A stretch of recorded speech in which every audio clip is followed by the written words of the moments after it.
देख 9 क्लास कर पहला पाठ है नी, यानी अध्याय 1 पाठ करना है कि संख्या पद्धति और इकर में प्रश्नावली 1.1 कर।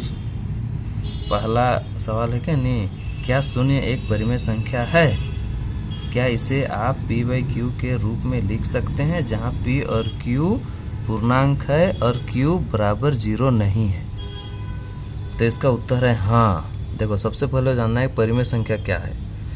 परिमेय संख्या हम लोग बोलते हैं, यानी रेशनल नंबर इंग्लिश में, वे संख्याएं जिन्हें हम p बाई क्यू के रूप में लिख सकते हैं, यानी बटा के रूप में लिख सकते हैं, जहां p और q पूर्णांक है। p और q पूर्णांक में रही, लेकिन q 0 नहीं है चाहिए। 0 हो जाए, इन्फिनिटी हो जाए, उसका कोई वैल्यू नहीं है, परिमेय संख्या कहलाती है। ठीक है, p बाई क्यू के रूप में लिख सकते हैं, उसको परिमेय संख्या कहते हैं। उदाहरण के लिए 2/3, 2 भी पूर्णांक है, 3 भी पूर्णांक है, 3/2, 1/2, 4/1, 5 खाली है, अगर नीचे भी 1 है इसीलिए खाली 5 भी लिख सके इत्यादि।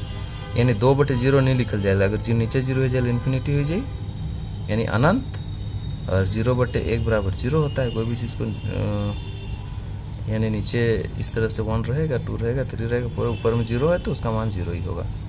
संख्या रेखा में भी दिखा सके, ये संख्या रेखा ही गलक, इन्हें बढ़ी होने बढ़ी, ये 0 ही गलक, इन्हें प्लस प्लस, यानी 1 2 3 4, इन्हें -1 -2।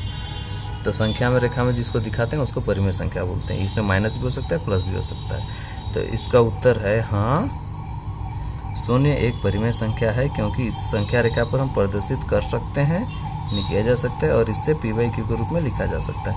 शून्य को हम p बाई क्यू के रूप में व्यक्त करने पर हमें 0/1 प्राप्त होता है, जहां p बराबर 0 और q बराबर 1 है, और q जो है वो 0 के बराबर नहीं है। देखो, दूसरा सवाल है हम लोग का, 3 और 4 के बीच 6 परिमेय संख्याएं ज्ञात कीजिए। तो हमें 6 को परिमेय संख्या ज्ञात करे का है, तो इकर एगो तरीका है, 6 जोड़ 1 बराबर 7 होएला। तो कि 6 को निकला है तो 6 जोड़ 1 बराबर 7 कर, और इके का कर 3/1, 3 के नीचे कुछ नहीं माने 1 है, 4 के नीचे कुछ नहीं माने 1 है, तो 3/1 और 4/1 हो गया। अब दुइयों के 7 से गुना करें, 3/1 गुना 7/7 और 4/1 गुना 7/7, 21/7 और 28/7 हो गया। अब 21 और 28 ये दुइयों के बीच में आता है, 21/7 और 28/7 में 6 को परिमेय संख्या होता है। 22, 23, 24, 25, 26, 27, यानी 22/7, 23/7, 24/7, 25/7, 26/7, 27/7, यही गलत उत्तर। देख, अगला सवाल तीसरा है, 3/5 और 4/5 के बीच 5 परिमेय संख्या ज्ञात करे है, यानी 5 परिमेय संख्या ज्ञात करे है। ठीक है, तो इकरा में 5 वो ये ज्ञात करे है, तो 5 जोड़ 1 6 हो गया। अब देखो, 3/5 को इसमें 6/6 से गुना कर, और 4/5 के 6/6 से गुना कर, ऊपर नीचे गुना कर भी काट छेंट के बात हो आवेल से ले कर इस तरह से किया जा सकता है। अब ई दुइयों को गुना कर तो 18/30, और ई दुइयों गुना कर भी 24/30, इसमें भी 18 और 24 आएगा। तो 18/30 और 24/30 के बीच 5 परिमेय संख्या कौन कौन होता है?